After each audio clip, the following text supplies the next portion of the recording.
Sorry about that. Yes, I'm here. Thank you.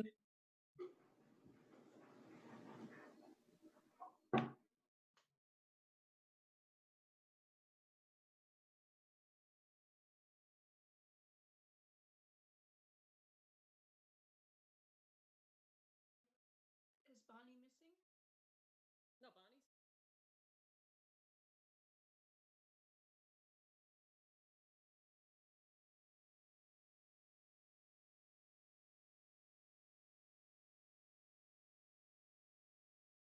Okay, I will call this meeting of the Douglas County Public Library Board of Trustees meeting to order. All trustees are in attendance, so we have a quorum. With the agenda, public comments. At this time, public comment will be taken on the items that are within the jurisdiction and control of the Library Board of Trustees. Only 2 periods of public comment will be taken during this meeting, once at the beginning of the board meeting and again at the end of the meeting. Public comment will not be taken on each agenda item. Public comment will not be taken on discussion items because a public hearing is not legally required. Public comment is limited to 3 minutes per speaker. No action may be taken on a matter raised under this item of the agenda until the matter itself has been specifically included on an agenda as an item upon which action will be taken.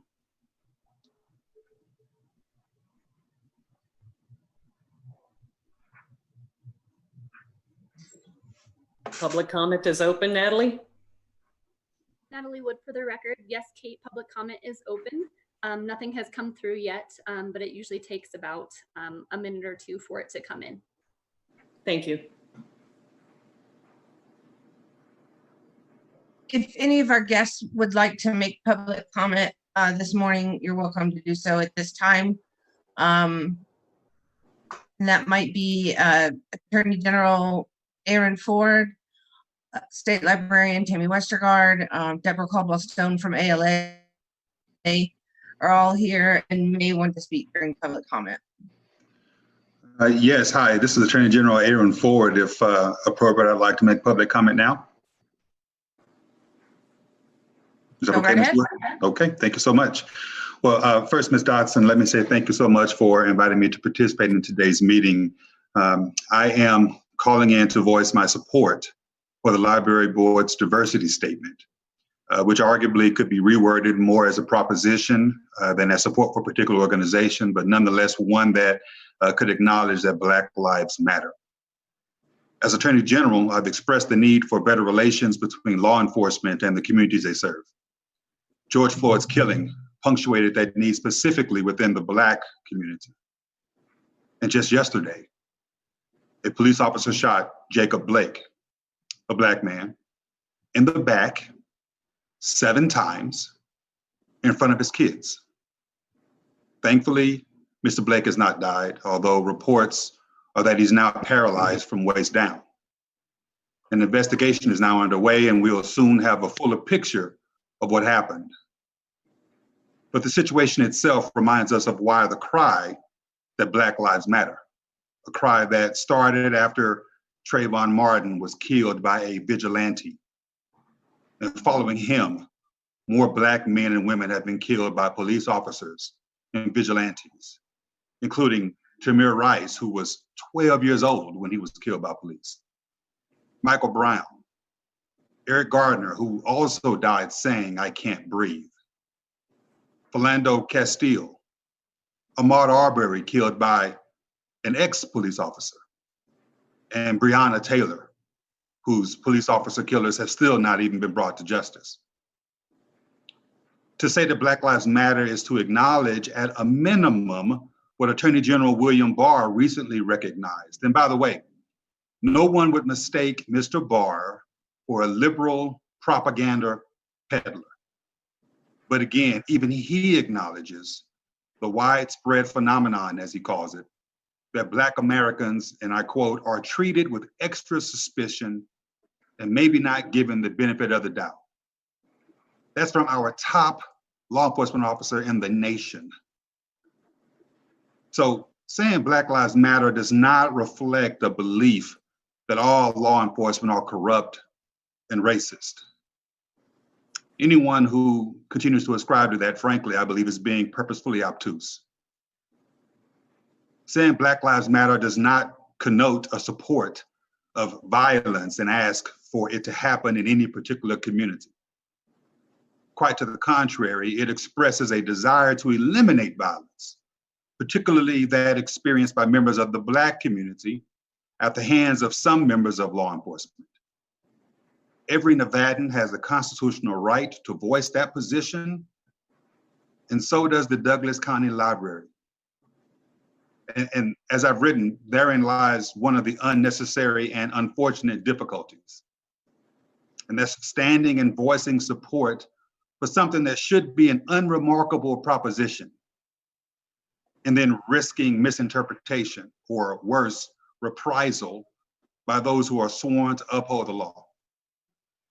I think it's a false choice. And law enforcement should neither create the conundrum nor condone it. Indeed, having a voice and the opportunity to have it heard are hallmarks of our Constitution.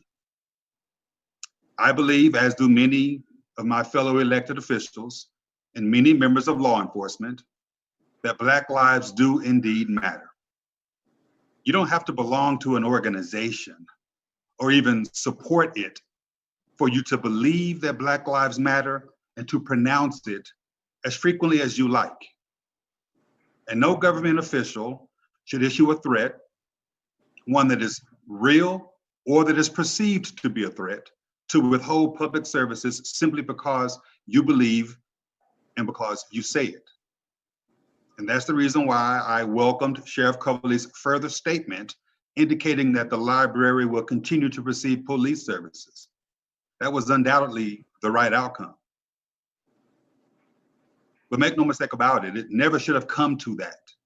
Again, the First Amendment allows for the proposition to be said out loud that Black Lives Matter. And in closing, I want to support or reiterate my support for the Library Board's diversity statement in support of the notion that Black Lives Matter.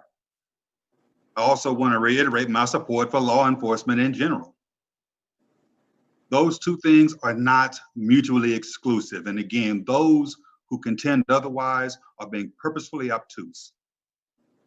And finally, I want to reiterate my support for the First Amendment, the exercise of which should not be threatened with the withholding of government services.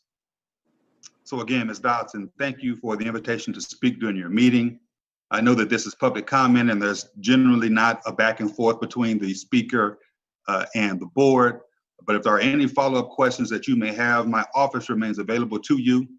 I have received, in fact, 70 complaints from Douglas County residents related to either the statement that Sheriff Coverly put out or incidences that occurred at the BLM protest. This is a real matter, and I understand that. And I remain engaged and available to help bridge any gaps that may exist in this conversation. So again, thank you, Ms. Dodson, for having me, and I appreciate the opportunity to talk. Thank you, Attorney General. Amy, may I speak? This is Deborah Caldwell-Stone at the American Library Association. Yes, please. I would just like to draw the trustees' attention to the letter that was submitted that was signed by Julius Jefferson, ALA's president, Forrest Lewis, the president of the Nevada Library Association, and David Page, who is president for United for Libraries, the organization for trustees and friends groups.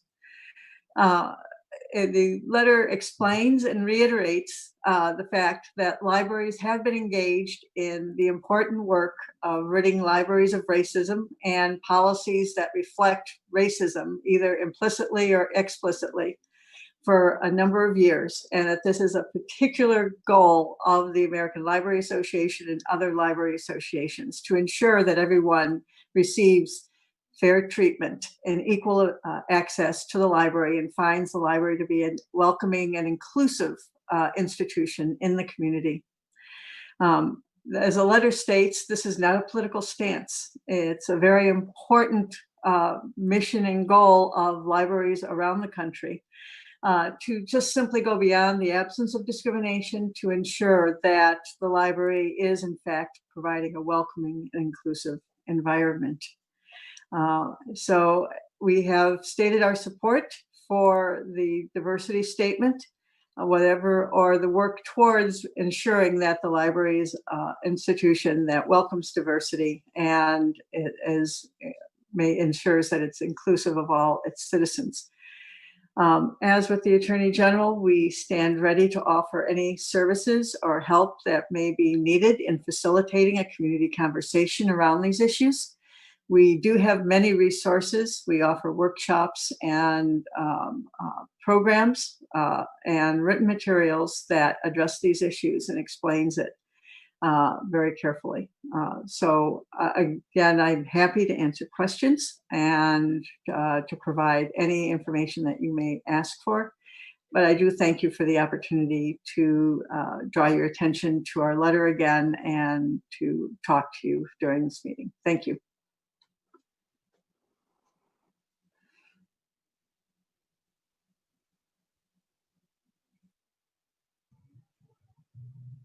Is there any other public comment before Natalie plays the recordings?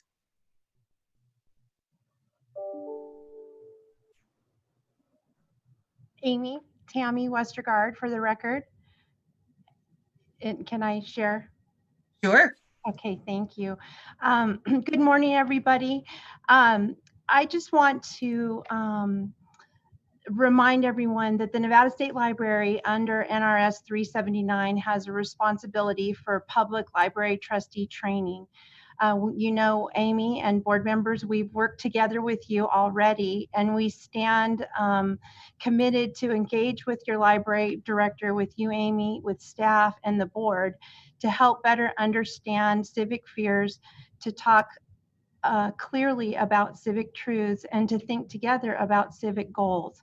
We hope that this might draw a large circle around the entire community, convening an important opportunity to engage with Sheriff Coverly to better understand his civic fears, talk clearly about civic truths, and think together about civic goals. What if this could be done by relying on input from the Douglas County community members to have important conversations that could inspire positive change, promote personal and community responsibility, and local progress towards healthy civic engagement? The principle of charity as a principle of philosophy and rhetoric makes an effort to interpret other people's statements in the best or most reasonable form, not in the worst or most offensive way possible. We want to make sure that we're modeling this in our positions, in our letters, and in our conversations.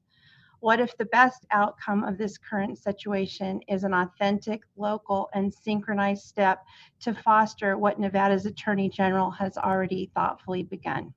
Thank you. Thank you, Tammy.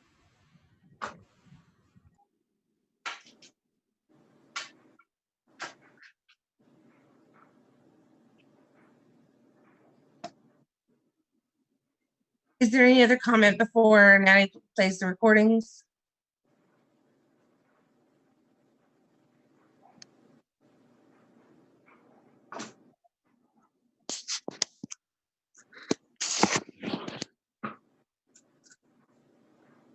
I guess we can go ahead and listen.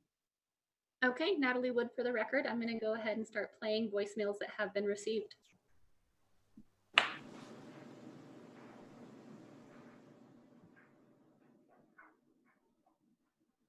Jan Muzzy, Janmuzzy. Clearly, Amy Dodson has her own self-serving agenda, causing a great financial expense to Douglas County. She either purposely brought Black Lives Matter into our county to be disruptive and potentially destructive, or she is incapable of making responsible decisions required of that position. Regardless of either possibility, she is unfit to be the library director and should promptly be removed. Amy Dodson was not authorized to make any county policy. That, on its own merits, should remove item number 3 from the agenda and support her dismissal. Thank you.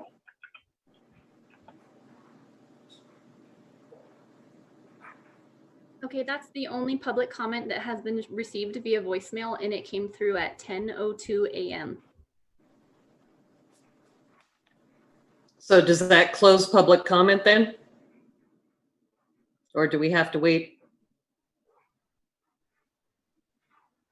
I will let Doug Ritchie chime in on that. Thanks, Chairwoman Doug Ritchie with the District Attorney's Office. No, it's been at least 5 minutes. The public comment has been open, so the public has had an opportunity to either speak or to leave a message. Okay, thank you, Doug. Okay, then we will move on to agenda item number 2 for possible action, approval of the proposed agenda. The Library Board of Trustees reserves the right to take items out of order, to combine 2 or more agenda items for consideration, and to remove items from the agenda at any time. All items designated for possible action shall include discussion by the Board of Trustees, and they may take action to approve, modify, deny, take no action, or continue the item.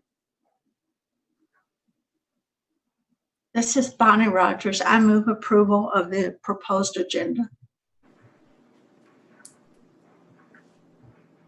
This is Mark Jensen. I second that motion. Okay, we have a motion and a second. All those in favor? Aye. Aye. Lisa, I'm sorry I didn't see you. Did you? Yes, I said yes. And Jill? Did I? Okay. And Jill, you are muted, so we can't hear you. Okay, the motion passes then. Item number 3 for possible action. Discussion to authorize the Douglas County Human Resources Department to retain the services of an independent firm to investigate recent events and communications that have resulted in multiple complaints to the library and Douglas County. Direct the library director and staff to fully cooperate with the Human Resources Department and the independent investigator, and authorize Chairperson Garahan to issue an administrative directive to that effect. Open for discussion. Yes, I would like to make a statement, please. This is Lisa Foley for the record. Thank you. The Douglas County Library Board must not and should not launch this investigation for the following reasons. The investigation wastes taxpayer dollars, and there's nothing to find here, nothing to discover. Number 2, firing or investigating the library director at this moment will make a national pariah, make us a national pariah and put us on the wrong side of history. The investigation would be a drain on the library budget at the worst possible time. We are in the midst of a harsh budget crisis. This investigation will cost tens of thousands of dollars.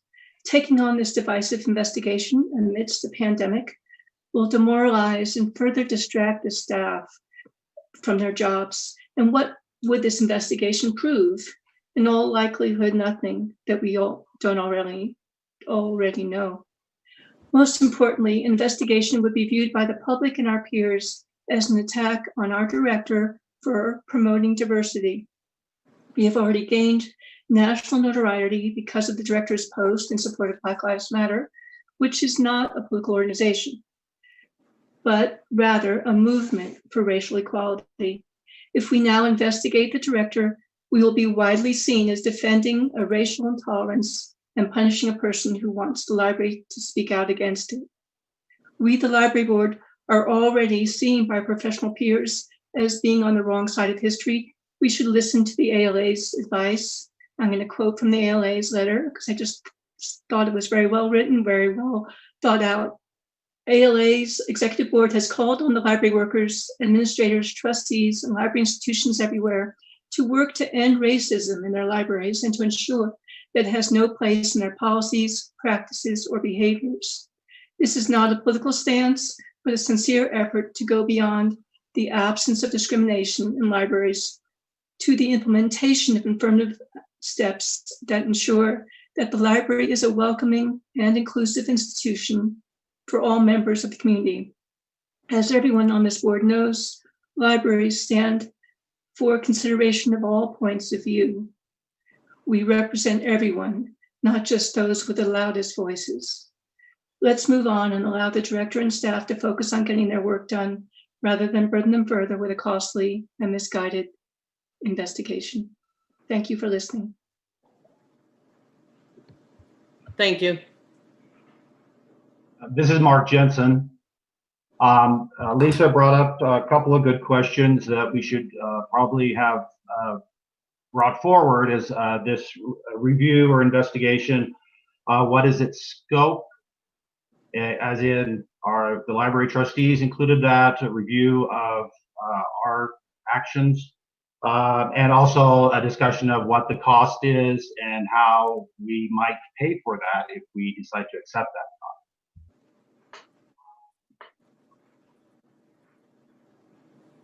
So I'm not sure who should answer those questions for us. Wendy, can you address that? Absolutely, Chair and Garahan, I'd be happy to address those questions. My name is Wendy Lang, and I'm the Director of Human Resources for Douglas County, for the record. I believe, Mr. Jensen, and correct me if I skip over any of your questions, please. I believe that you asked about the scope and the cost of this proposed investigation. A cost would probably, on the high end and not to exceed figure that I would throw out, would be $40,000. I have had the opportunity to speak to at least one investigator and get a ballpark idea of availability and realistic expectations for cost. And they estimate the cost to actually be around $20,000 to $25,000.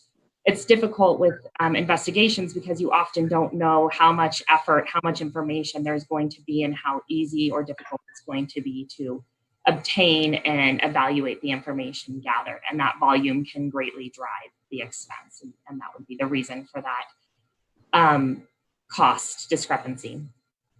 As far as scope, I would go over a few highlights of what I would recommend as a scope into something.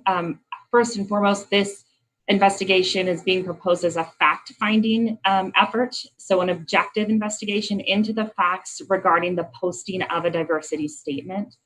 The scope would include gathering relevant information, directives from the board, conducting in-person interviews, evaluating the effectiveness of communication, leadership, and fulfillment of the job duties and responsibilities of any party that was involved. And the genesis would be to create a fact-finding report in writing, as well as a closing session with this board, which includes findings, recommendations, and potential solutions for this board to consider. Thank you, Wendy. Absolutely. This is Bonnie Rogers, and I'm the chair of the Library Board of Trustees. I appreciate Lisa's comments and Mark's concerns. My concerns, and I recommend that we take this action, is it gives us an opportunity to get an objective viewpoint of what happened and to be able to directly answer any comments from our community.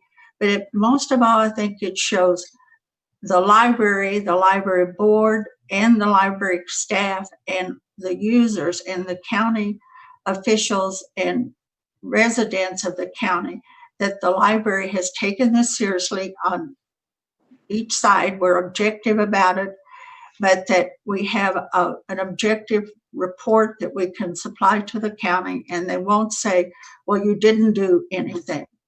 And that's the impression that I get from people, is that you haven't done anything and you're not going to do anything.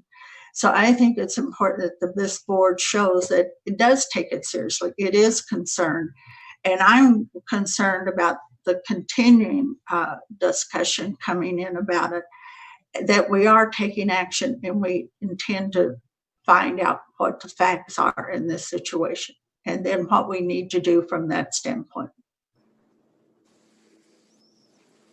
Jill, did you have anything you wanted to say? I guess my big concern is, what is it worth it? Is it worth spending the money? Is it going to change anything? Is it going to, like Bonnie was saying, maybe it would make us look like we're being more responsive to the community. And I get that piece. But like Lisa said, I don't think there was ever any intention of making a political statement. It was a human statement, and it was only on Facebook for such a short period of time. it's kind of like a mountain out of a molehill kind of issue to me. But yet I want to do the best to protect the library and the board and Amy to do the right thing and provide the community with the right amount of information. So I'm kind of up in the air. That's the best I can say. Thank you, Jill. My feelings on it is right now the library board, the library and the director are all in a situation where we have lost public trust. I feel if we don't go forward and do this, I don't know if the library's reputation can ever be untarnished by this. They're calling for our resignations, Amy's resignation, defunding the library. People have said they're never going to visit the library again. It is our responsibility to perpetuate the library for future generations. In 5-10 years, we're not going to be here. It's the future users. We have to protect that resource for everyone in the community.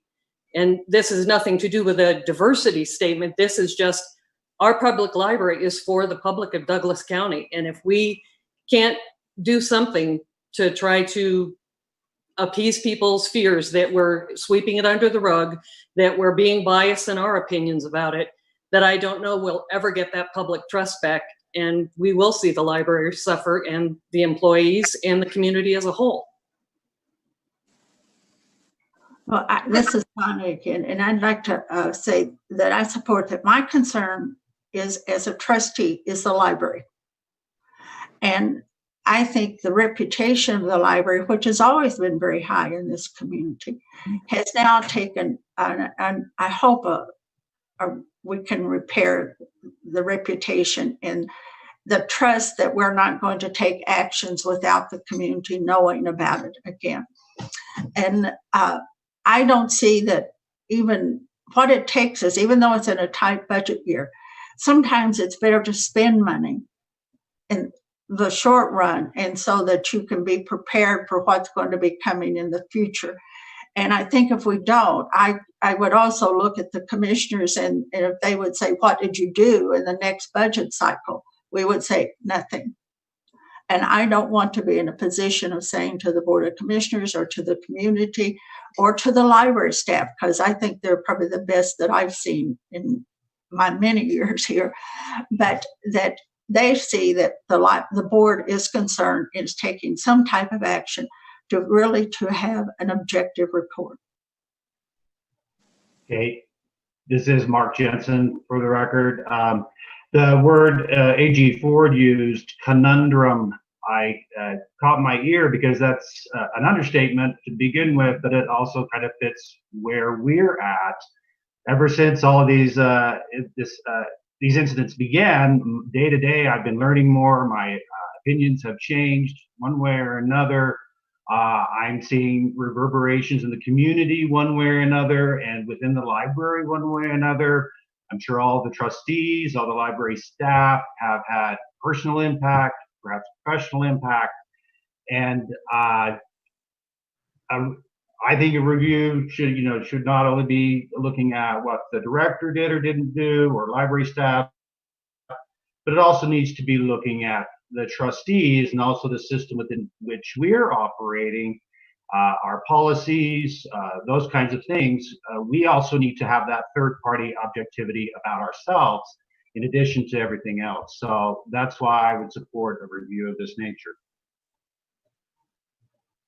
This is Amy. I'd like to chime in about a couple of things. As for the financial aspect, we don't have any extra funds this year. As Lisa already stated, we're in a very severe budget crunch time. Any money that we would need to spend on this would have to come out of book money, which means whatever we spend is fewer books on the shelves and fewer books in the hands of the community. And I think that that's a really important consideration that should be discussed.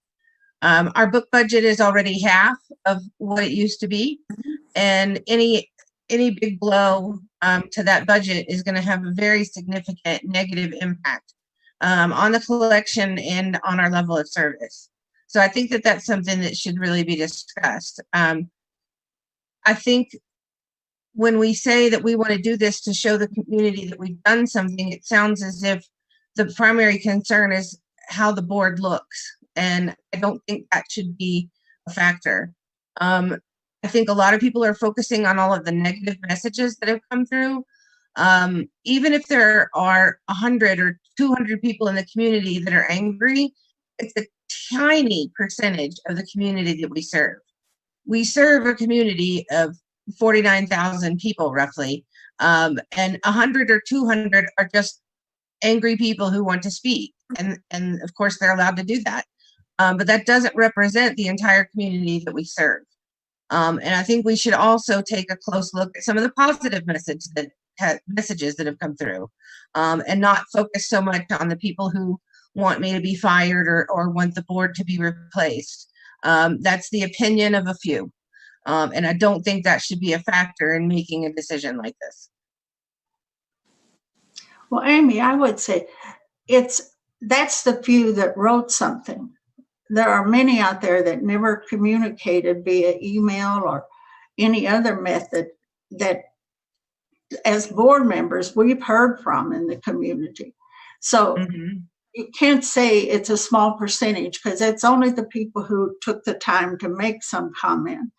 But there are a lot of people in the community who feel very strongly about the board, what the board is doing. And we can't dismiss that. I know we serve 49,000, we serve the whole county, but we also serve them that we will respond to their concerns. I would like to say that this is a learning opportunity for our community that the library could take leadership in, rather than cowering behind so-called majority of comments or something.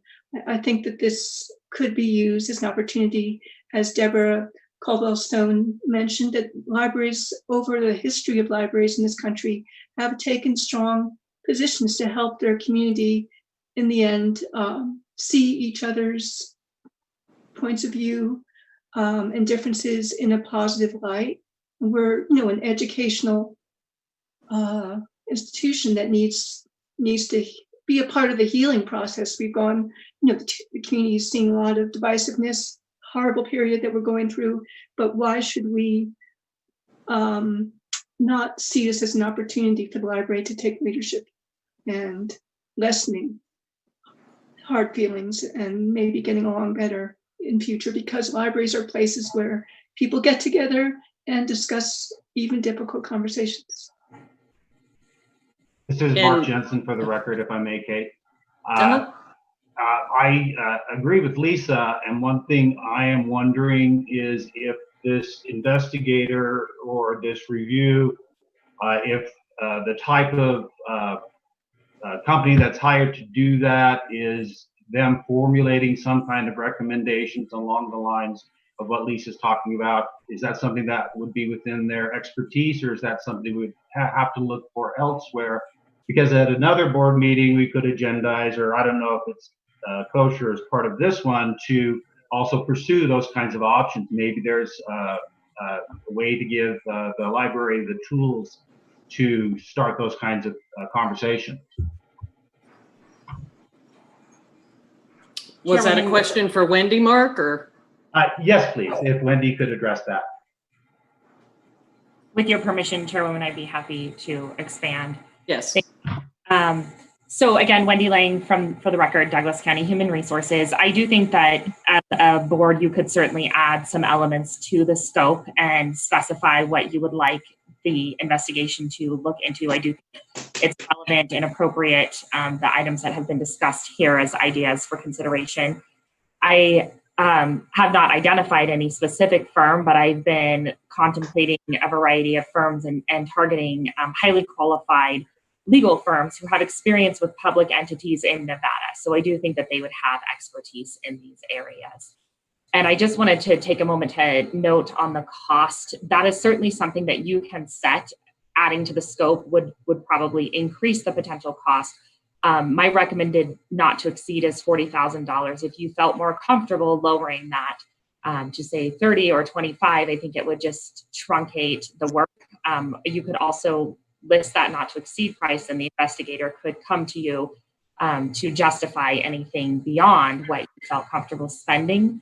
And as the risk manager for Douglas County, I oversee a budget for risk management purposes, and we would be able to split the cost. That's traditionally what we do when departments have a large scale investigation, is we will often split the cost between risk management and the department. So I absolutely can commit to 50% of up to $40,000 at this point. Thank you, Wendy. And Amy, to address one thing you said about we're doing this to protect the board or to, you know, make it look like we were doing something. To me, that's not what it's about. It's about protecting the library. And, you know, I've always been very supportive of you, and I do feel this is the best way forward in support of you, in support of the library, to show that the board is actively involved in our community and doing the best by the community through what we do with the library.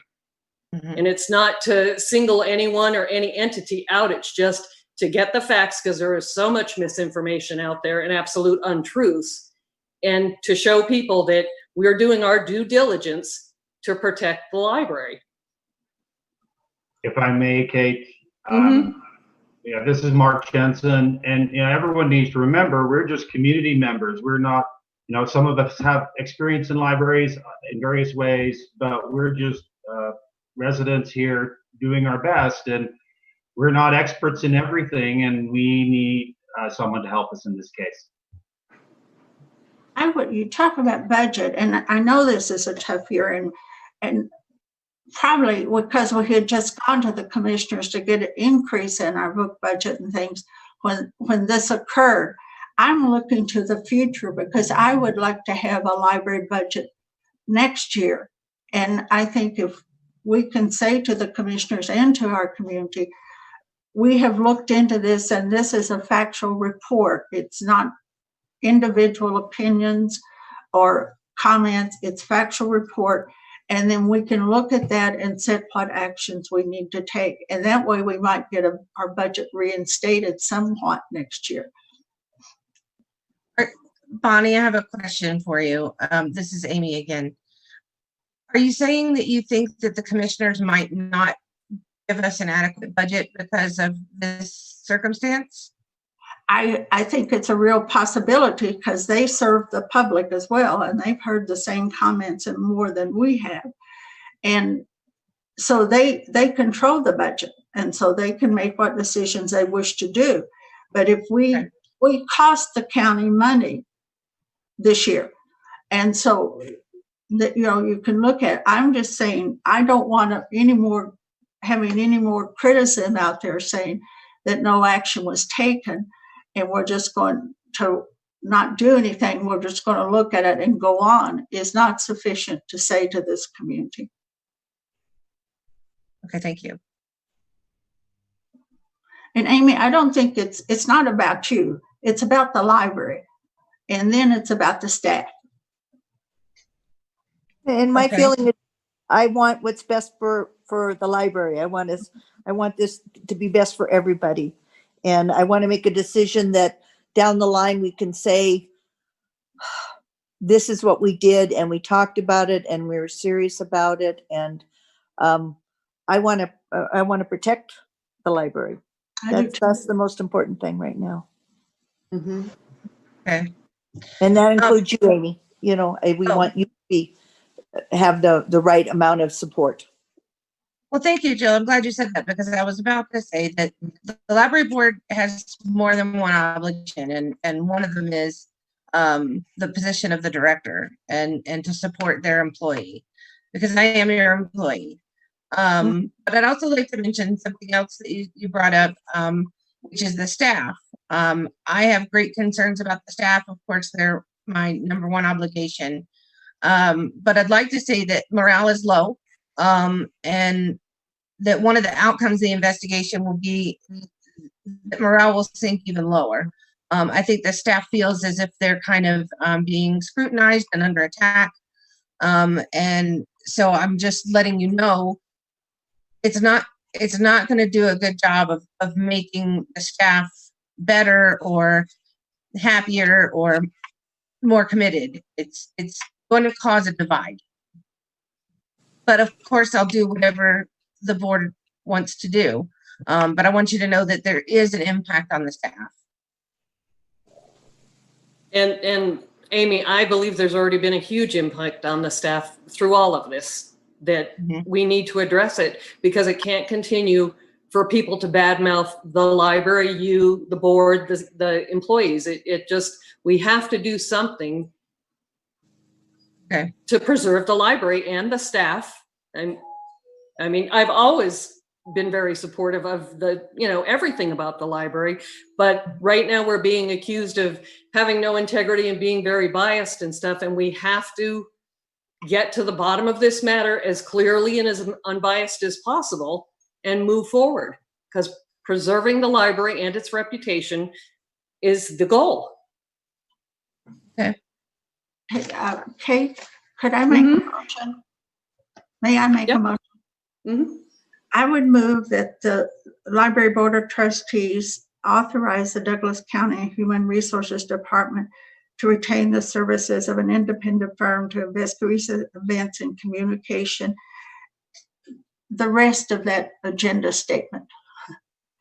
I have another question. This is Mark Jensen. I have another question. Do we need to consider the budget, the budgeted amount and where that money's coming from as part of this agenda, or is that a question outside of the agenda item? I'm not clear on how we address that right now. This is Lisa fully for the record. We didn't also clarify the scope.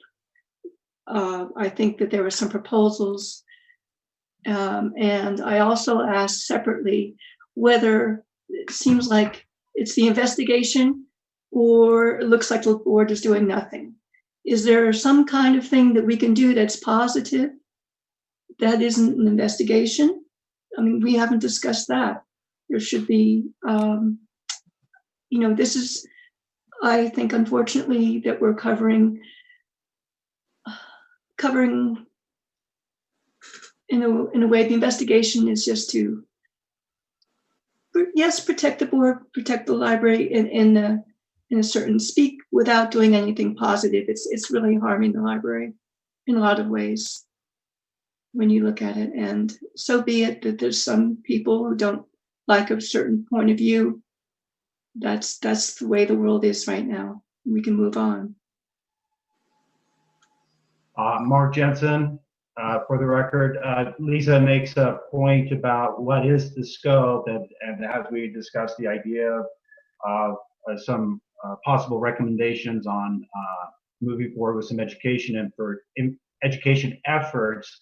Now, Wendy, Doug, is there a process where a scope of work is prepared and then brought back to either the chairwoman or the full board for refinement, or how does this work if we were to approve it?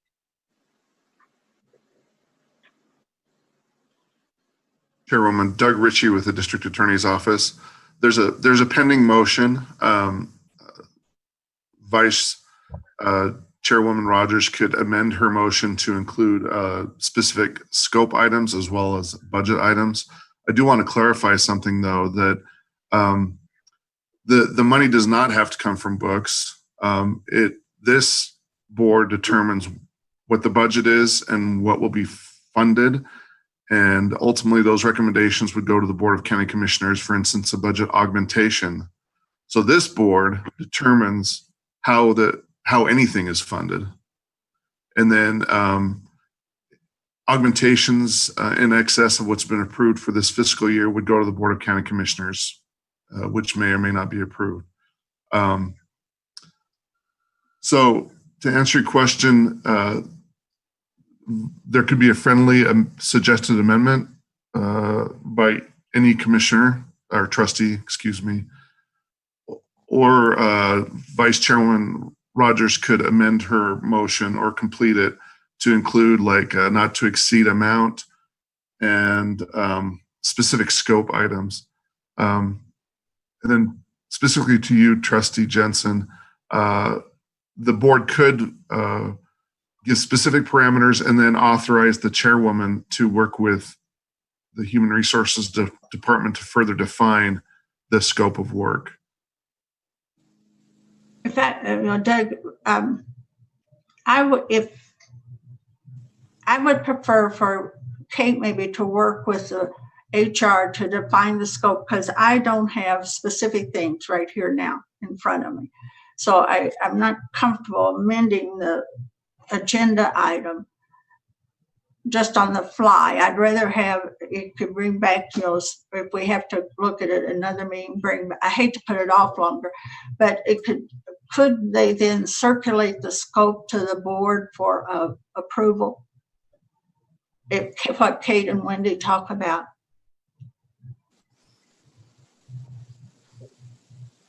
The board couldn't collectively take action, but each one could give feedback to Kate, who then would provide direction to Wendy.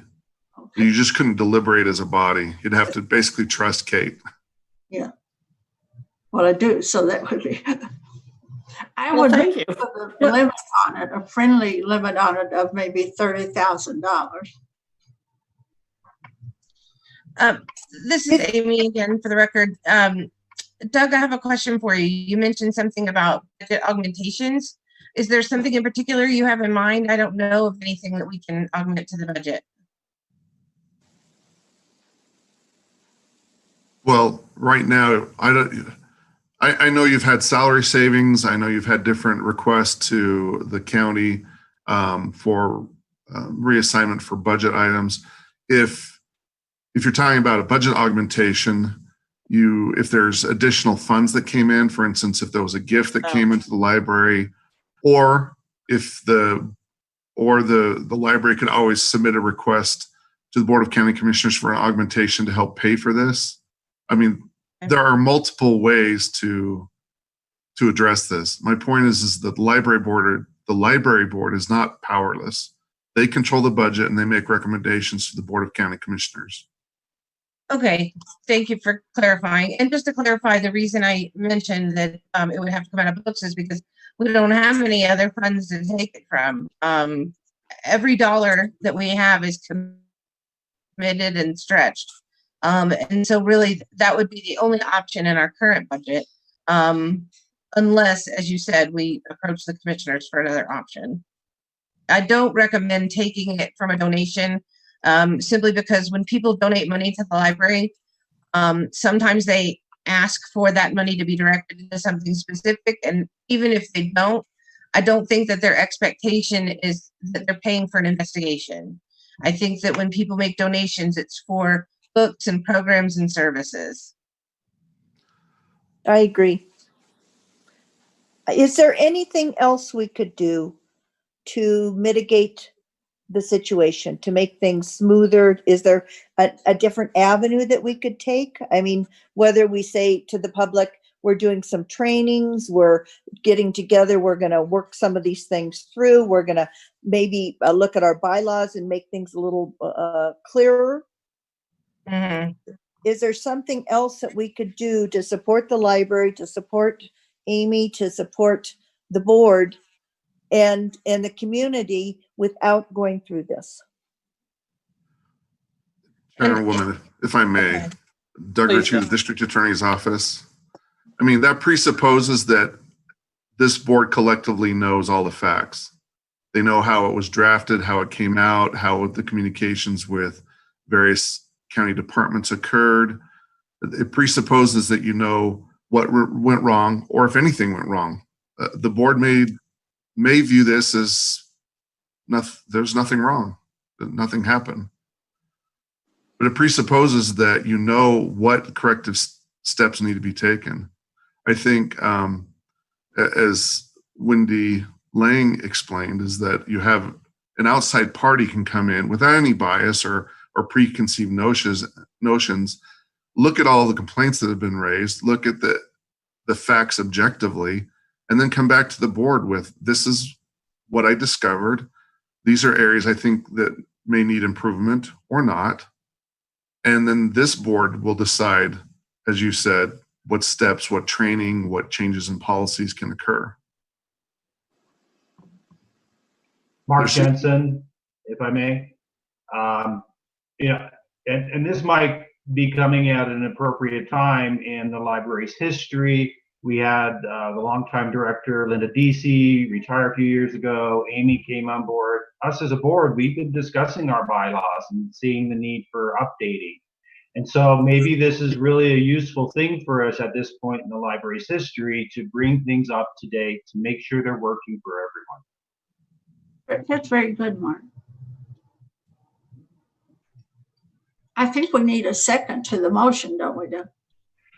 Yes, you do. Well, so if I may, one more question. So it sounds like we need to authorize a amount for to pay for the investigation, and that we're authorizing the library's portion of that cost, but we don't have to decide where that money is going to come from today. Is that correct? Doug Ritchie with the District Attorney's Office. That's correct.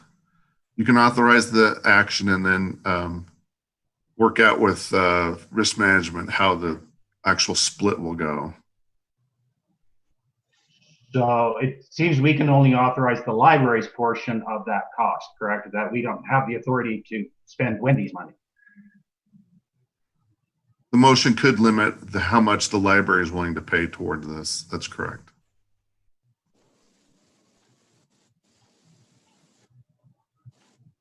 So Bonnie, do you want to go with your motion to authorize it for $30,000? For the library's part? Well, I don't know. You had a motion where you said up to 30,000. I want you to clarify.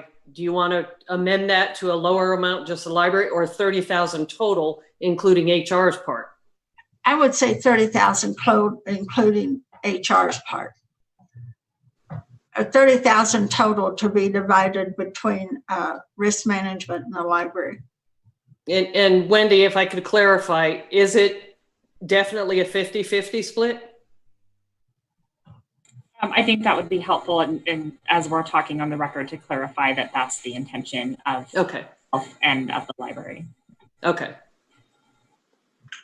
Well, then it seems that Bonnie's motion has been amended, and I second the motion, if I'm correct in where we're at with this. Okay. Thank you, Mark. Okay. So we have a motion and a second. Do I call for a vote now, Doug, or more discussion? You can ask if there's any further discussion and then call for the vote. Any further discussion? Lisa Foley for the record. I do think that staff, their opinion was correctly conveyed by Amy, that this is it really feels like an attack on the staff, questioning what they did. And I'm sorry, but the other staff people who may or may not have read the statement that Amy posted, they should be protected 100%. They've done nothing wrong. I can't possibly see what the benefit is to investigate the staff. And I think that Amy has philosophically would be in favor of her taking responsibility of what actually happened and take responsibility herself for what happened and give opportunity to ask questions and let the matter, be discussed, what went wrong, what could have been done better, all those kinds of things you have when there is a mistake made or a problem occurs. We don't need to investigate the staff. That's just a wrong-headed proposal. Investigating the staff. I think it does investigate the staff because you want to know who said this and who read this and who, all those things. It would include the staff. I do feel that's what the scope is, my understanding. Mark Jensen, if I may, I think that can be part of the scope direction. When we give input to the chairwoman to communicate with Wendy Lang about, I don't think every single staff member has to be interviewed, but senior staff probably should. Amy and her direct reports. That's one idea. We'd have to also consult with the reviewer about what's needed, to who is needed to be talked to. This is Amy again. I'd just like to point out that the agenda item says to direct the library director and staff to fully cooperate. So it does say director and staff to specify which staff. Mark Jensen for the record. Yes, a staff seems to be a term that's used loosely, but I think that just suggests an odd loss.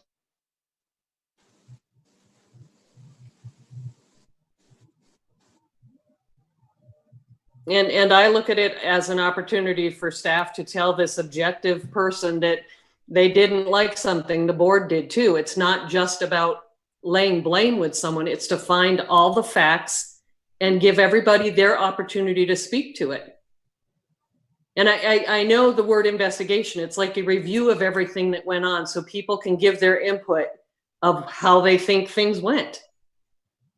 I don't look at it as we're targeting someone, Amy, and I don't know how else to get that across. It's just, we have to look at everything and see which pieces we can fix. I think it gives the staff to give a staff an opportunity to speak without any sense that something's going to happen if they do. And so I think it gives them an opportunity that they might not have had. Chairwoman, if I may, just to clarify, this agenda item does not talk about discipline or this is fact finding. Mm-hmm. For example, if every member of the library decided to quit tomorrow, which I hope they do not, but even if they did, this would still be a helpful process to figure out what policies, communication, changes in bylaws might be helpful moving forward. As Lisa said, this is a learning opportunity. It's a chance to improve. And it's not suggested that there's any kind of predetermined outcome. In fact, the whole purpose of getting an outside party is so that someone who does not have any kind of preconceived notion can come in and look at this and then make recommendations to the board. It's not intended to be punitive. It's intended to be an objective fact-finding mission. And then that information will be presented to this board, and then you can do with that information whatever you choose to do.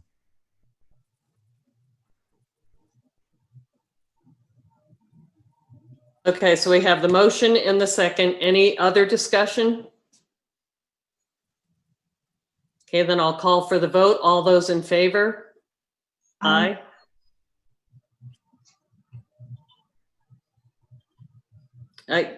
You guys are muted, I think. Okay, aye. Aye. And Bonnie? Okay, all those opposed? Aye. Fully. Jill Harper. I just the don't motion- know that it's going to change anything. It's my concern. So then the motion carries 3-2.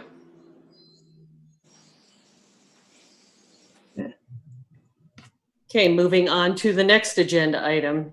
Item number 4 for possible action.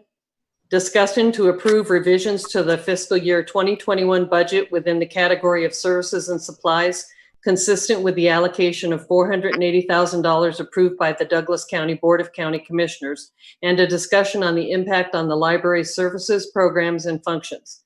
Discussion may include a discussion on the current and potential grant opportunities.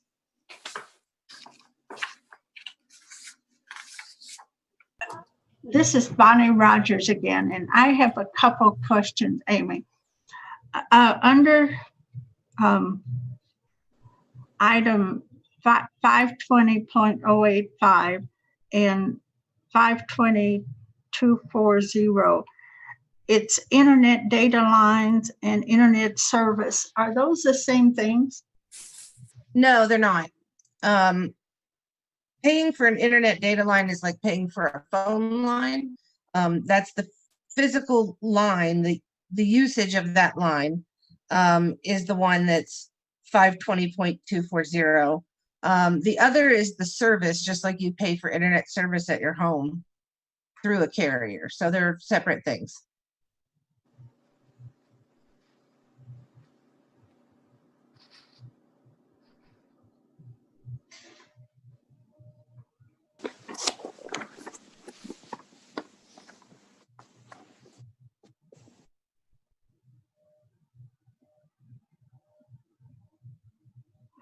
Amy, I'll ask a question because I have Charter and my internet service and the internet data line, I pay one price for it. So that you have two different lines coming in or what? No, we have multiple lines, but no, the internet service itself is the one up at the top that we pay to Charter as well as Verizon. And then the data lines is to pay for the data lines themselves. I don't know the best way to describe it without getting more technical information from Larry, but those are two separate categories. Do they maintain and do upgrades to the data lines? Is that part of that, or it's just to Yes. have them? Okay. It's both, but yes. It's all, yeah, it includes maintenance and so on. Okay.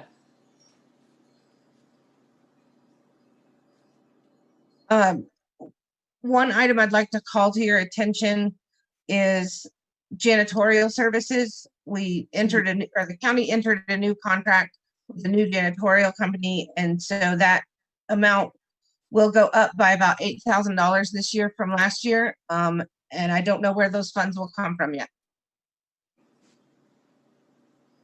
What line is that, Amy? 520.098. Thank you. I've got it up here on the screen right here. Yeah, I found it. Okay. Thank you.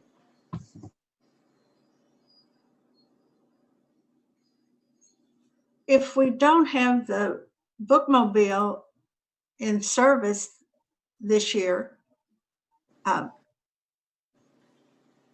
that's a motor pool expense. No, it's not. It's not But under that. No, it's under vehicle maintenance, which is the next line down. Motor pool is for the library car, not for the bookmobile. The bookmobile maintenance is the line right underneath that. We have zero money for that. We also have zero money for fuel.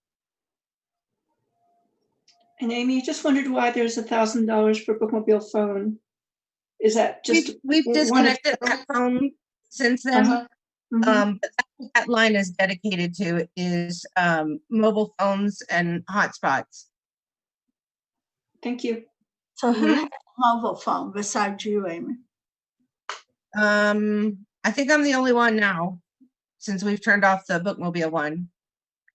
And I don't have the numbers in front of me about how much that will reduce it by. But when we made the budget, it included both phones and the hotspots. And there's no change to OSHA's guidelines, so we can't operate the bookmobile even if we wanted to, correct? Correct.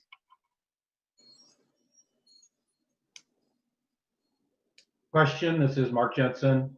Amy, so this is the budget amounts that the Board of County Commissioners finalized, but that we have to also approve. Is that correct? Or are these still being discussed? Thank you, Mark. This is the budget that the Board of County Commissioners approved in May. The library board can change this throughout the year.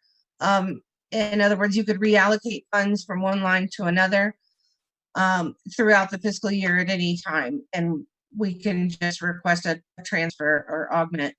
But the library board approved this at the last meeting or the meeting before, even though the county commissioners had already approved it. And we were supposed to discuss this at our June meeting, weren't we? I believe it was our July meeting, but yes. Okay. So I simply moved it forward onto this agenda. Okay. You can decide to take no action at all if you like. Well, could we approve it then for current operating and the need to change it? We already did, didn't we? I think you already did. Yeah.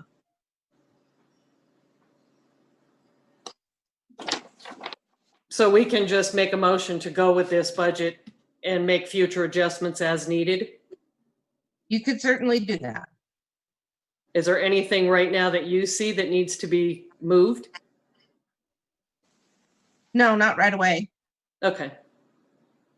Back to the Mark Jensen, back to the janitorial services. So is it my understanding there needs to be another 8,000 put into that budget line now, or is that in the future? Well, we have enough now for the next few months of service, but we don't have enough for the entire year. So at some point we will have to add funds to that budget line. But I have not discussed it with finance yet. Okay.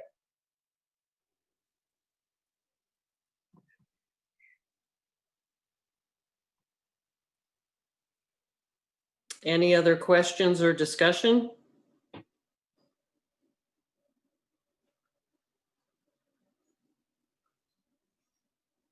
So Doug, do we just go on to the next agenda item, or do we need to have a motion to just keep this as it is for right now?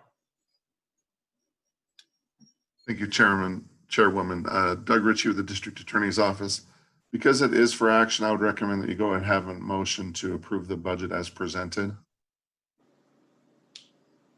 I'd like to make that motion to approve the services and supplies budget as the director has presented it today. Joel Harper, I second it. Okay, a motion and a second. All those in favor? Aye. Aye. Okay, it passes unanimously. Moving on to agenda item number 5 for possible action, discussion of the library's long-range plan and planning for 2021. This is Bonnie again. I've given this a lot of thought, and I would like to recommend to the board and for discussion that we adopt the current strategic plan for the next 2 years, 2021 and 21-22. And I've thought about that because it takes a while to do a strategic plan.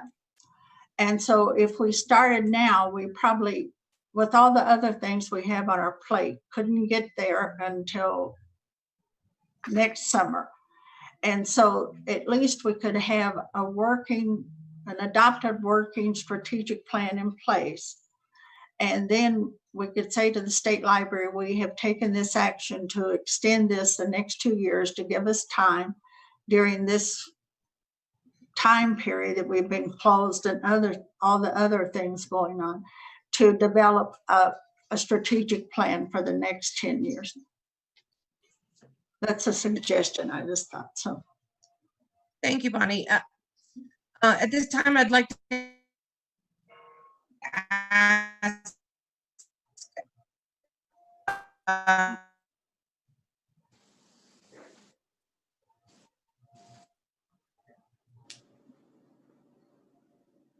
the strategic plan is required by the state. However, conversations with Tammy Westergaard about being closed for so long. Okay, Amy, you froze. You froze and broke up. Sorry. So you'll have to do it all again. That's fine. Can you hear me now, though? Yes. Okay.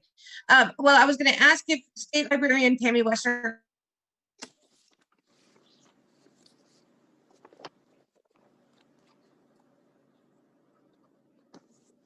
a deadline being extended possibly because of COVID and because of being at this point, if that's acceptable. Amy, we can hear you. Does it help if you take your video off? It just goes blank for most of the things you're saying. All of a sudden, I'm sorry. Does it help? Do you have any other way to communicate?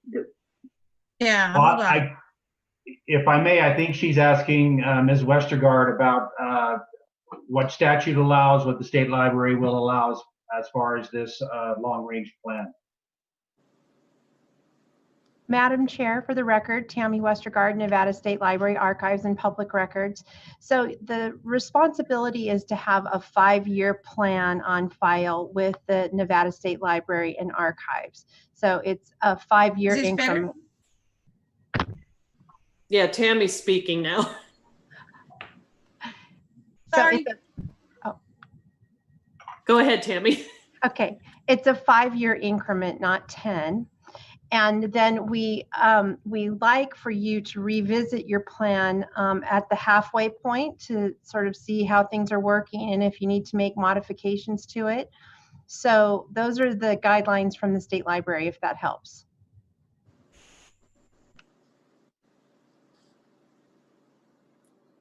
Thank you, Tammy. So Tammy, if we extended our current long-range plan for 5 years, but in the meantime worked on it to revise it for halfway through or something, would that work? Well, I'd recommend that you look at your plan in 5-year increments. You know, the world is changing so fast. It's hard to, it really is hard to see 10 years out in a lot of ways. And so how you modify your current plan and have it on record with the State Library and let us know what your intention is to refine it is certainly acceptable. Okay. And we're happy to help you, you know, even contemplate a framework of how to get started on the whole process if you need those services. Thank you, Tammy.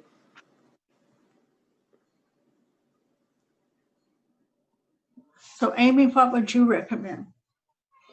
I think either 2 years or 5 years would be helpful. The current long range plan that we have now expires at the end of this year, which is why we had planned to do a new one a year ago. So I agree with Tammy, and the 5-year increments are important to stick to that. So if I were given the choice, I would choose 5 years to just renew the current strategic plan that we have now and then revisit it before 2025. Oh, good. Okay. Well, I'll make that motion then. But maybe a little bit more discussion, Lisa Foley speaking. I did like Tammy's point about how much has changed in the past 5 years. And I think, although we have a backlog of items to discuss, that's very true. I think to just renew the existing plan is a missed opportunity, given all the changes and the situation that we're in right now. I think we should put more thought into our renewing the 5-year plan. Well, Tammy, oh, sorry, Lisa, were you done? Go ahead. I'm done. Tammy, can we just extend what we have now for 1 year to give us time to work on a new 5-year plan? That'll be up to your board, how you want to, you know, stand up a framework that you're working towards.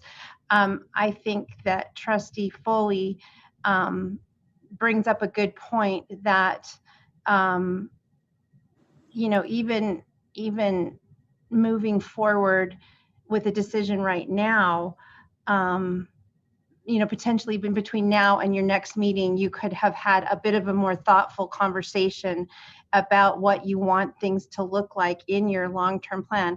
I mean, even though things change rapidly, some things always stay the same. Like the heart of what it is that we do is to collect and provide access to information. And the formats change. So some of our priorities might change in terms of what we're focused on.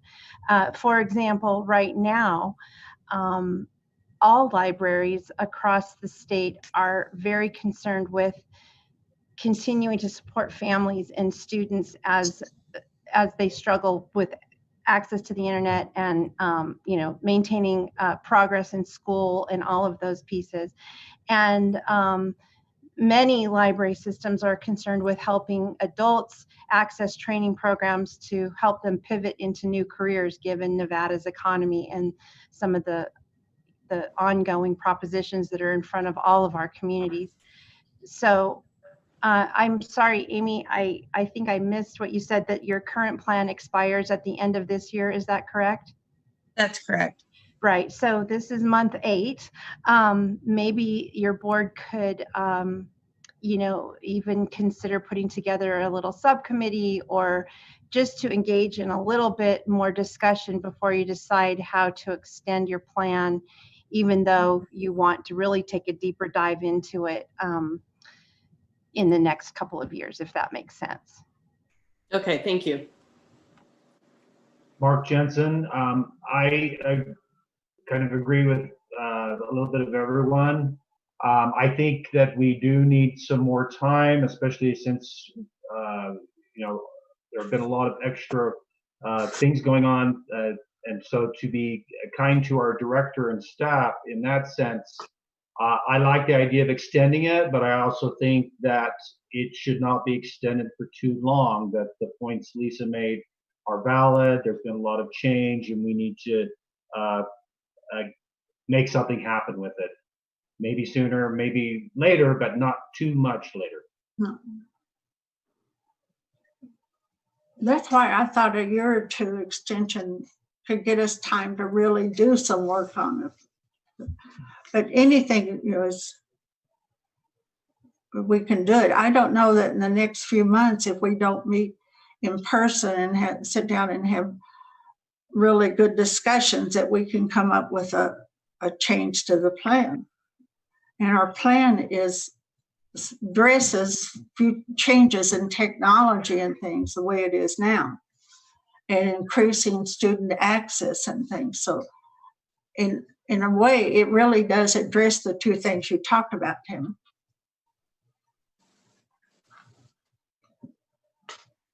Madam Chair, Tammy Westergaard for the record. And that might be what you find out if you do take a little bit of time to look at your existing plan. You might say, you know what, our priorities are in line in these areas of focus are relevant right now. How we actually put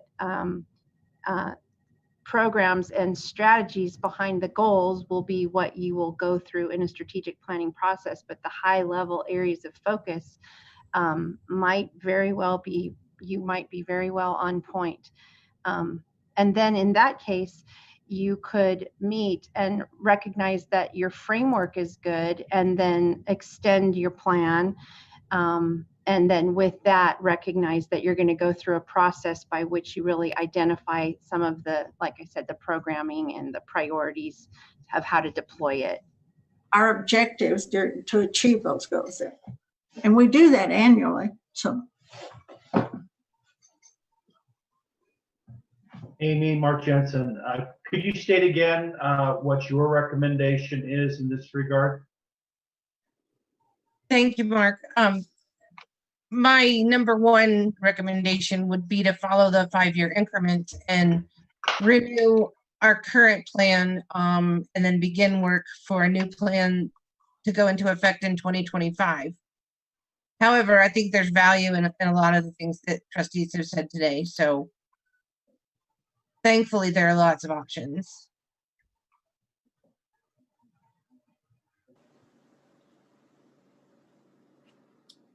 So do we want to create a subcommittee to work on that and bring it back to the board for our next meeting so that we can get something in place?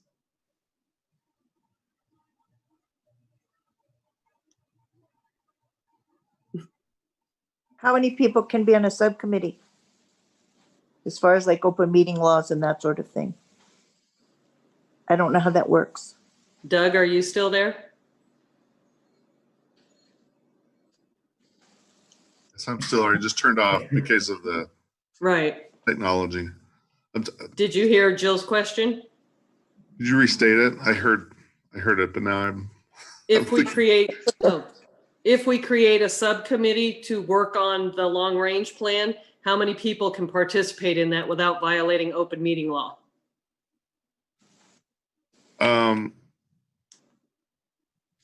If you're talking about members of this body, no more than 2. Okay, that's what I was wondering.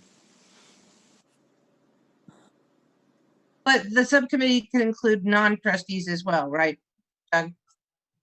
That's correct. Okay, thank you. The subcommittee may still be required to comply with open meeting law depending on a number of factors. So. Could Lisa Foley, for the record, could you clarify what you mean by that, Doug? You mean 2 people can be a problem? Is that what you're saying? I'm sorry, Doug Ritchie with the District Attorney's Office. Let me clarify. If the committee is composed of members of the Board of Trustees and you have more than 2, then you will have to comply with open meeting law. If there's 2 or fewer members of this board on that subcommittee, then you may or may not have to comply with open meeting law. That didn't really clear it up. That's 22. Okay, let me try and clarify. If there's 3 of you, you're gonna have to comply with the open meeting law. If there's only 2 of you on that committee, you don't necessarily have to comply with it. And they just made changes to the open meeting law regarding these subcommittees. I'm trying to find what the requirements are.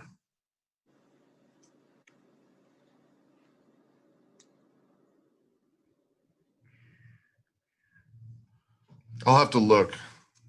In the last legislative session or the one before, they made changes dealing with these types of subcommittees and what factors require them to comply with open meeting law. I'm sorry, I don't know it off the top of my head.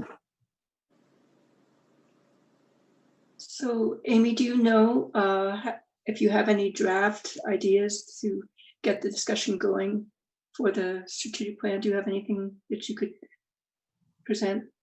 At the moment, no. However, I'd be happy to meet with the subcommittee if one is formed, or assign a member of staff to work with the subcommittee, or both.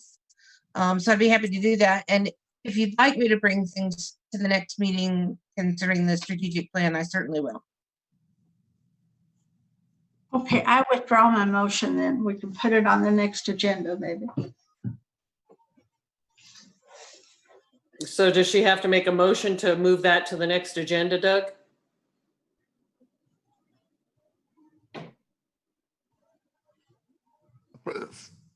Doug Ritchie with the District Attorney's Office. It's cleaner if there's a formal motion and the board votes on it. I second Bonnie's motion. This is Mark Jensen. Okay. I want to just clarify, are we asking Amy to, at the next meeting, have presented something either with staff or by herself? Or are we asking only that we get started a month from now with a proposal from scratch? Well, I would suggest that Amy brings something for us as a framework for us to work with. Okay. We should clarify the motion. Well, But is that doable, Amy? Yes, I'm happy to do that. Okay. It seems, Bonnie, you should restate your motion. Well,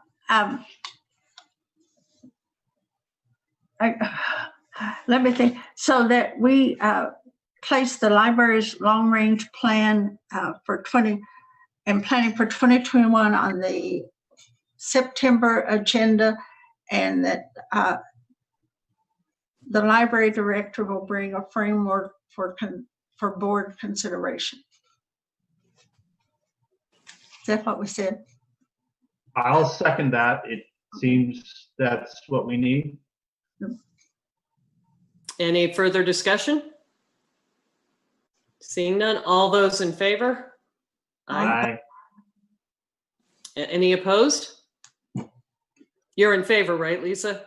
Yes. Okay, your hand went up when I said opposed. Okay, so it carried unanimously.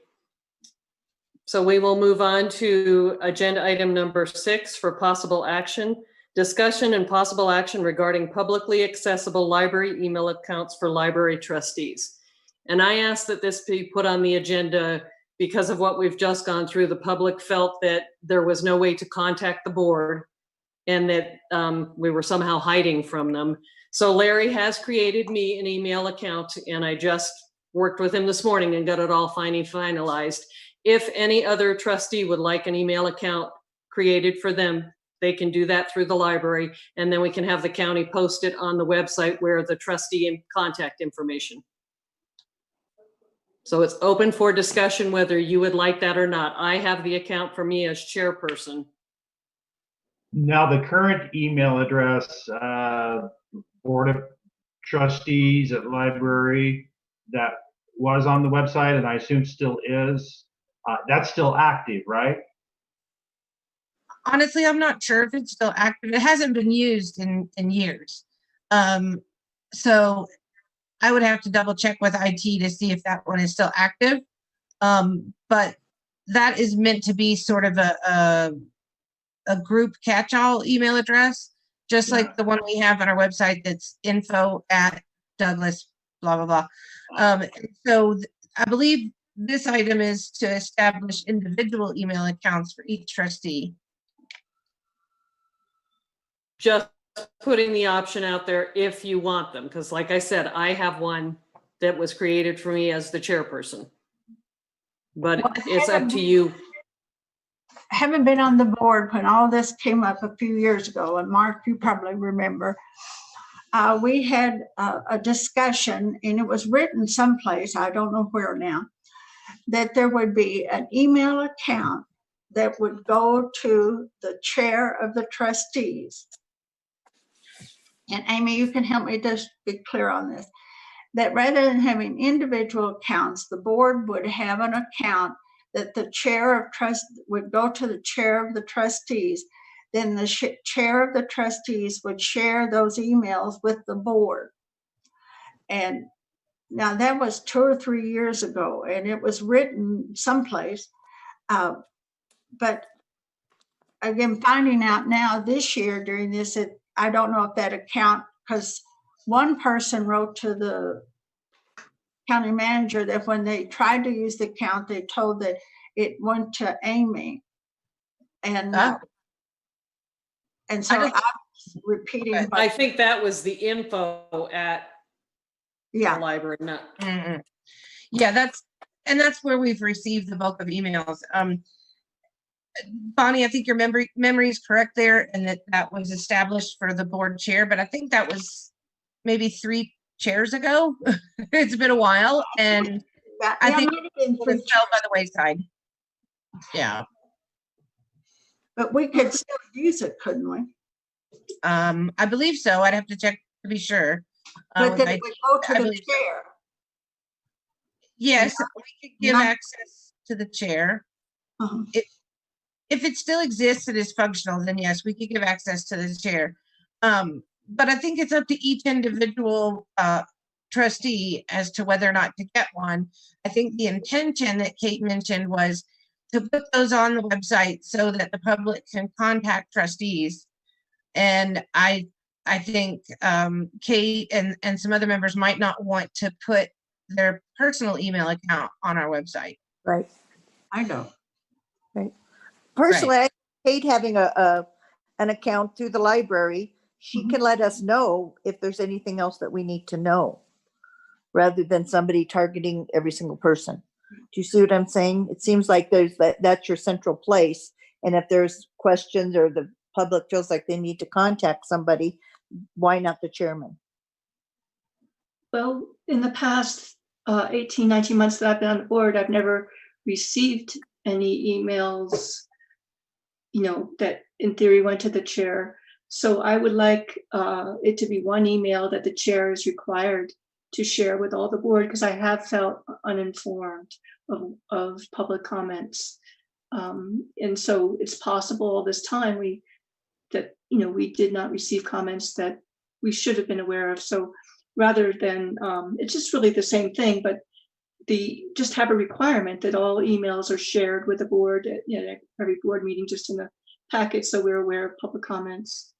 And rather than that go to an individual, it's better if it goes to the group, and not one person has control over what the information is for the whole group. Okay, and I did not know of the creation of the other account until after Larry and I had already started working on setting up the one that he created for me that is active. And my only thing is we are very diverse in our opinions. And if someone feels more comfortable talking to Lisa about an item or more comfortable talking to Mark, I would think the public should have that right. If you don't want to have individual emails, that's fine. But that was my thought in it, that people may know you from the community, or they just like listening to the board meetings. They like your opinions and want to discuss something directly with an individual trustee. That's why I thought we could each have our own. We could each have our own and have the one that goes to all the board. I don't know how that would work, but that was my thought, that people should have access to the trustees and any trustee that they wish. And you also have the option on this agenda item for everyone to request differently. In other words, you don't have to all decide to do the same thing. For instance, if Jill and Kate are the only ones that want library email and want that to be on our website, that's perfectly fine. It does not have to be an all or nothing type thing. And that's why I wanted to give you the opportunity to express your opinions, whether you wanted one or not individually. Mark? Now, oh, Go ahead, Bonnie. If we have individuals, we could have individuals like the county commissioners could, couldn't we? Correct. Well, that might not be a bad thing then. And like I said, if this other one is already created and still there, if somebody just wants to send something to the entire board, they can use that one. But if they want to address individuals. Another small benefit is that we would be maintaining the email on our server. And so if there are ever email problems, they would be fixed immediately, and we have dedicated staff to work on that. Whereas if you have an outage of some kind at home, then you wouldn't have any way to communicate by email. So this way you don't have to maintain it or worry about a connection or anything like that. Well, and I know through this, people have found my home phone number, my cell phone number, and my personal email. I just prefer to have an email out there so they don't go searching the internet for every bit of data they can find on me. Yeah. And my concern is just if there is any email that goes to the board as a group, that we all get to read that, for better or for worse. And I the work, and you'll do that. Absolutely, Lisa, because like I've expressed to all of you, I feel we've been working really well together this year, and communication has been good, and I want to continue that.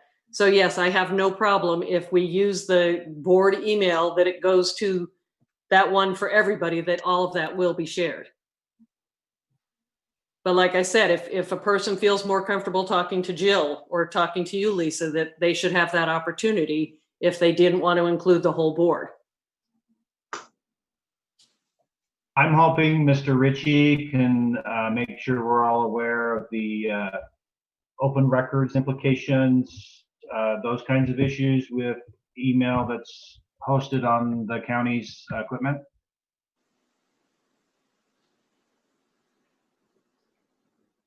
You asking if those records are public records, they can be requested. If that's your question, Trustee Jensen. Is that true of their personal email accounts? If you use it to transact your business as a trustee, yes. Mm-hmm. Okay. Why you should never use a personal email account to transact official business. Now you tell us. So Doug, when I email one of the commissioners personally, that's a public record though, isn't it? Yes, it is. So if our email is like the one the commissioners have, that is the public record. My personal email at home is not. It is, unless you start using your personal email to talk business No, with I'm either not. a member of the public or a fellow trustee or a county commissioner. Yeah. I would like a personal email set up for my trustee position. I would too. I would not. And I plan to resign effective today. I'm not happy in general Oh, Lisa. that's- with investigation and then et cetera.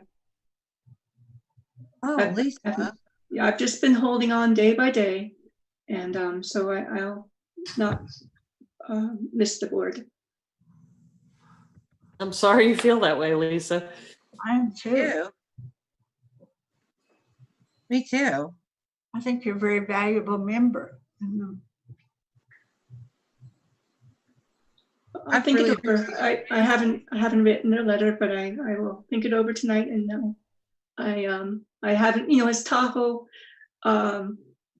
resident, I don't think that the Tahoe issues have gotten any better. They've only gone downhill, and I haven't ever I've always been opposed on every significant vote. So that goes, that does go a long way to demoralizing somebody. I'm really sorry to hear that. Me too. Me too. We would like you to stay. Thank you. Very much so. Yeah, I would Well- really like you to stay. Mhm. Like I said, Lisa, think it over. And Yeah. I thought we were starting to work towards a good communication system.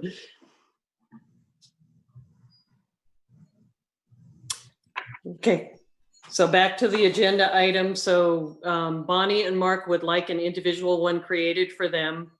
Look into the one that was created a couple of years ago for the just addressed to the board. And then let us know. Okay. So do we need to have any motion on that, Doug, or? It's up to Amy. Does she feel she have enough direction? I have enough direction.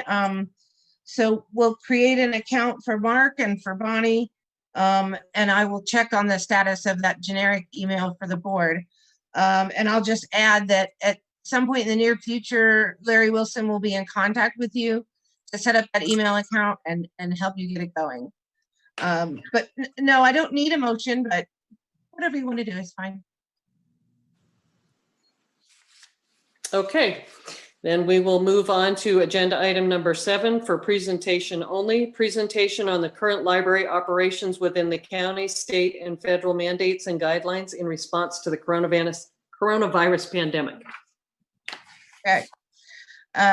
So this is my agenda item, essentially. You all know that we've been doing curbside surveys and limited browsing hours, and those services are still going strong. And I think the public really appreciates them. They were very happy when we started doing the public browsing, even with the limited hours. I don't think anyone has complained about the hours. They're just happy to be at the library. We've had no problems with people being required to wear masks. We've had a couple of sort of smart aleck comments, but no real issues or resistance. So that's a good thing. We did run across some new information about sanitizing library materials. And I may have mentioned this before, but at the risk of repeating myself, I'll say it again. A study was done by OCLC and some other professional library associations, and they studied how the virus lived on various surfaces that are common to a library, different types of paper, different types of material, and so on. And they found that actually the virus lives the longest on magazines, of all things. And it lasts for at least 4 days on magazines. And previously we were quarantining all of our items for 3 days, but I extended that to 5 days to be absolutely certain.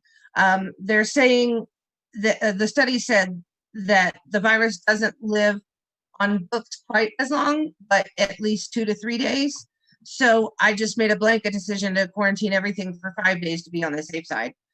We've also removed periodicals, magazines, and newspapers from the browsing areas because those items were being handled so frequently and put back. There was no way to sanitize them quickly enough. And pardon me, you can't sanitize a newspaper really. And so it was just too risky and cumbersome. And so we have removed all the periodicals from browsing. And we've also closed off the magazine swap that was in the lobby. This is just temporary, of course, until we go back to our normal services. But I wanted to mention that. Instead, we've been promoting Flipster, which is our online magazine subscription service. And it has been really popular. It's a really great service. If you haven't tried it yet, I recommend it. We've had an enormous number of donations of books and other materials. And since the Friends of the Library have not scheduled a new book sale anytime soon, we've been taking all those donations to Thrift Books and Sparks, North Reno. And Thrift Books is the company that sells the books online and gives half of the profits to the Friends of the Library. It's a great service, and we've always used it after book sales. But since we're not having book sales and we have more donations than you can even imagine, we've been taking most of them up there. And that's been really effective and successful. And the Friends continue to get checks from them every month. The staff is stretched very thin. We now have 4 open positions. Heather Frew resigned a couple of weeks ago and is no longer with the library, and that is a really major loss. She's been with us for a while, and she has very unique talents, and she did a lot of really great things at our library, and she's greatly missed. So now we have 4 openings, the 3 that were frozen plus hers. I have been authorized by IRC to recruit for that position, so that will begin very soon. And just in general, the staff is stretched really thin just because of all these open positions and all these new services and hours. And as I mentioned earlier, morale is low, although I'm doing my best to keep that from getting worse. And last but not least, because of the current state of the coronavirus, I'd like to extend our current services to September 30th. Originally, our phase 2 plan was to end on August 31st, but to be reevaluated frequently, which I have been doing. And since the situation with coronavirus is not getting any better and may get worse, I'd like to extend our current services and hours to September 30th, unless the trustees feel differently. And then we can reevaluate again in a month. And that's it. I would just like to say that the Tahoe Library only opened 12 hours a total. And it doesn't really help anyone who's working, because the normal 9 to 5, it's open only 10 a.m. till 4 p.m. Tuesdays and Thursdays. So if we had a Saturday, if we had an evening, and I agree with you, I don't think this is a short-term thing. I think this virus period is going to last. And so you might want to think about being more accessible. Even me as a retired person, I find it difficult to find a time to get to the library because the hours are so short. So feedback I have.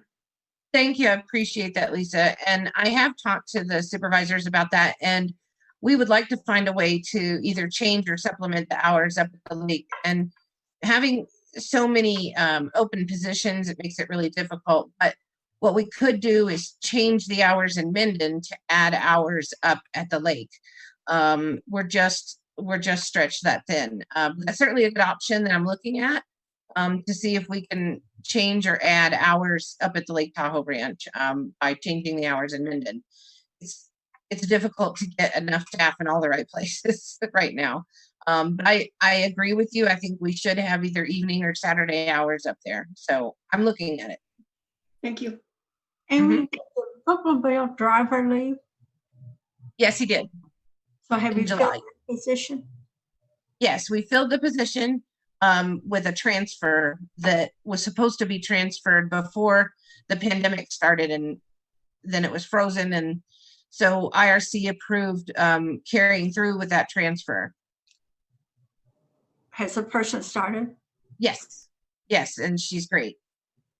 But Bookmobile's future is uncertain. So right now she's functioning as just a regular library technician staff member, and she's doing a really great job.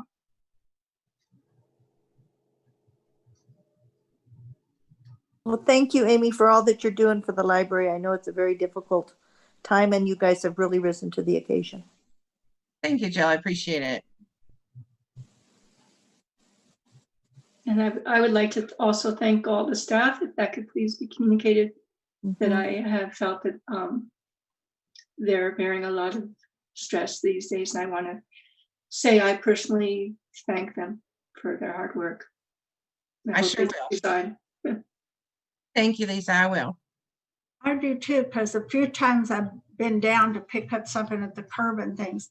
The people coming out are very nice and very helpful with them. Great. I'm glad to hear that. Thank you. Can I ask a question? Yes, Doug. I know the Carson City Library is open from 1 to 6, Monday through Friday. Do you know how they're doing that? How they're doing the sanitizing and that? So they're open 5 days a week from 1 to 6? Or how other libraries are doing it? Well, the director of Carson City is on the call, I think. Are you still there, Todd? I am, Amy and Doug, and trustees. I need to clarify that I'm here on the call in my capacity as the president-elect of the Nevada Library Association and not as the director of the Carson City Library. Suffice it to say, we share similar concerns. The way that the Carson City Library has been able to be open, it is open right now from 1 to 6, Monday through Friday, as you indicated, District Attorney. And the way that we've done that is by cannibalizing the other 50% of our staff, because that's what it takes to accommodate all of the requisite disinfecting, the cleaning of services that are touched by anyone as they're coming through, to try to adhere to the guidelines that we're operating under per the governor's directive and for the local community. We also are not operating under the stricture that the Douglas County Library has. As I understand it, you're down 4 positions right now, which in any library is huge, but in our capacity would be an absolute deal breaker.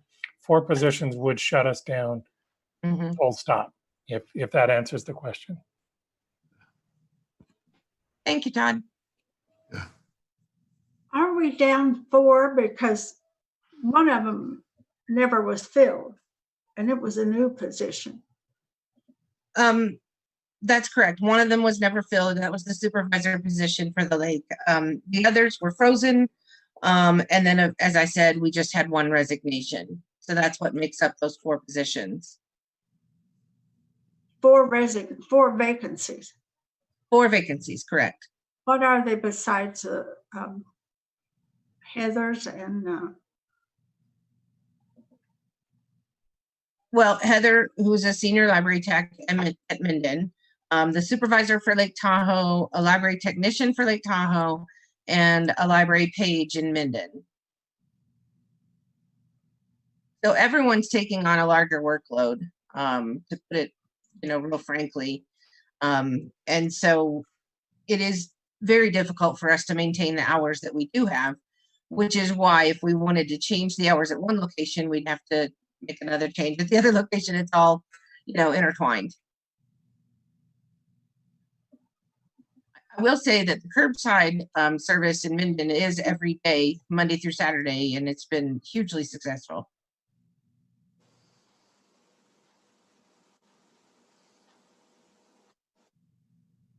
Okay, anybody else have questions for Amy on that? Okay, then we'll move on to closing public comments. At this time, public comment will be taken on those items within the jurisdiction and control of the Library Board of Trustees or those agenda items where public comment has not already been taken. And Natalie, are you there for public comment? This is Amy Poole for the record, and I have received 1 closing public comment so far. Are you ready for me to play it? Yes. This is Linda Miller calling, LINDA-MILLER. I do not agree that hashtag Black Lives Matter should be placed on the agenda. I don't feel it's necessary to do this in Douglas County. Can someone there please tell me about any incidences that have happened at our public library in Minden that showed prejudice against people of color? If you look up hashtag Black Lives Matters website, they are a Marxist organization who wants to dismantle the nuclear family, remove husbands, men from the family home, to defund law enforcement. Please call me. I want to know what incidences that the Minden Library has where any of your employees discriminated against people of color. Thank you. Chair, that is the only voicemail that we have received for closing public comment at this time. Okay, and we couldn't hear the beginning of it. Was there a name for the person? I didn't hear that. I apologize. I wasn't really paying attention. I can play it again if you'd like. Since Please. Okay, I apologize. Let me do it again. Yes, this is Linda Miller calling, LINDA MILLER. I do not agree that hashtag Black Lives Matter should be placed on the agenda. I don't feel it's necessary to do this in Douglas County. Can someone there please tell me about any incidences that have happened at our public library in Minden that showed prejudice against people of color? If you look up hashtag Black Lives Matters website, they are a Marxist organization who wants to dismantle the nuclear family, remove husbands, men from the family home, to defund law enforcement. Please call me. I want to know what incidences that the Minden Library has where any of your employees discriminated against people of color. Thank you. Thank you, Amy. And how long do we have to leave public comment open for?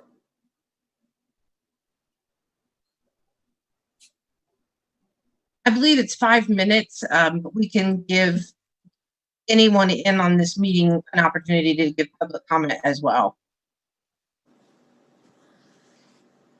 Madam Chair, if I may, Todd Colgrove, offering public comment again in my capacity here as President-elect of the Nevada Library Association, also as an emeritus professor of the University of Nevada at Reno, and former Nevada State Librarian.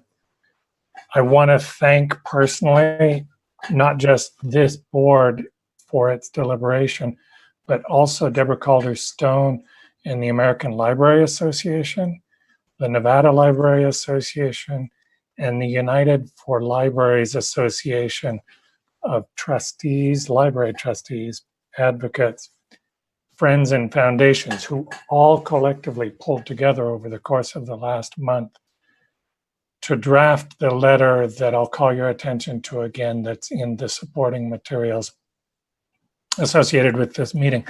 And when you read that letter, you'll recognize that the issues you're working through here today, the issues that we are working on as libraries, as communities, are shared. We are all pulling on the same rope. We're all wrestling with the same problems.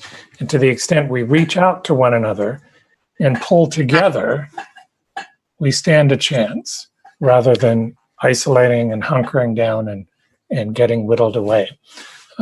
Again, just on a personal note, I wanted to say that as a Nevadan, I come from a family that goes back to long before Nevada was a state in this area. I personally I care deeply about what becomes of the Douglas County Library. of what comes of libraries in Nevada. That's why I grew up to become a librarian, is because we all want to help. Again, we're all in this together. And I can tell you from firsthand experience that the issues that you're wrestling with are changing the lives of every little boy and girl that comes wandering through the library. I'm an example of someone who had long and rewarding multiple careers because of the library and because of the bookmobile. These are hard services to keep going. These are hard things to do. And I just wanted to say that, to remind you all and to be a voice from outside to say, the work that you're doing matters. Thank you for that work. Thank you for that work, Trustee Foley, even beyond the Douglas County Public Library Board, but on behalf of libraries across the state. Thanks to each and every one of you. In particular, thank you for, as well to current Nevada State Librarian Tammy Westergaard, who is tap dancing through a minefield, trying to be of support as you all are right now. So again, please don't ever hesitate to reach out if I can be of any support. And thank you for all that you're doing to move this forward. Thank you.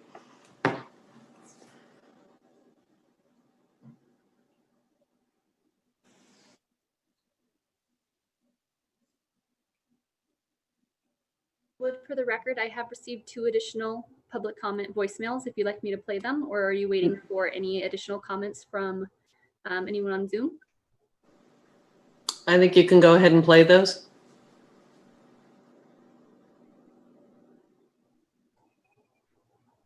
Hi, this is Jan Muzzy, Jan-M-U-Z-Z-Y. The board, in choosing to go forward with an investigation, reminds me of a house that's tipping over a ledge, and the owner, rather than addressing the foundation, chose to replace the leaky roof. This is what's happening at the library. Amy Dodson should be removed from her position. She is not a good foundational person for the county library. Thank you. Was anyone able to understand that? I Okay. could. I could. I couldn't. I couldn't hear it very well. The quality wasn't great on that one. Would you like me to play it again, or do you want me to move to the next one?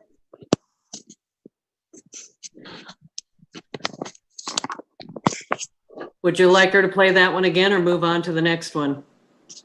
Could someone summarize it? Mark, could you summarize it? She seemed upset that we were going to do this investigation. She compared it to a foundation of a house. I didn't totally understand that part. And she was not happy that we weren't removing Amy. That we weren't what? Removing Amy. Oh, okay. Oh, it wasn't. Okay, Natalie, can you play the next one?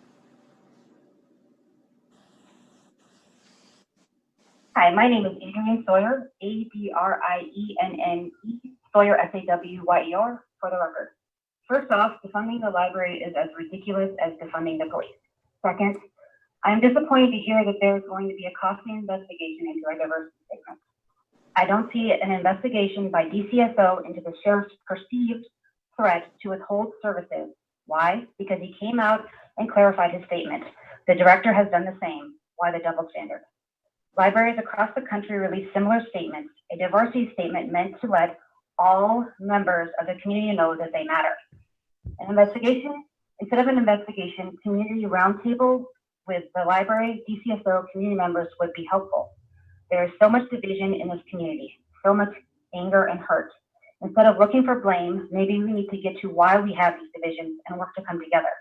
This is an amazing community full of good people with differing backgrounds, political beliefs, and views. But we all call Douglas County home. Thank you. Okay, and that was the last public comment received. It came in at 11:55 a.m.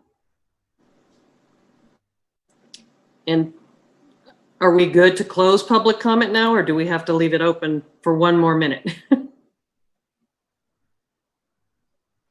I apologize. What time did you open it at? As long as we have given the 5 minutes noted in the agenda, we should be good. And I think we have surpassed that based on. Yes, I believe so too. Okay, then if there is nothing else, possible adjournment? I move we adjourn. Second. Okay, this meeting is closed.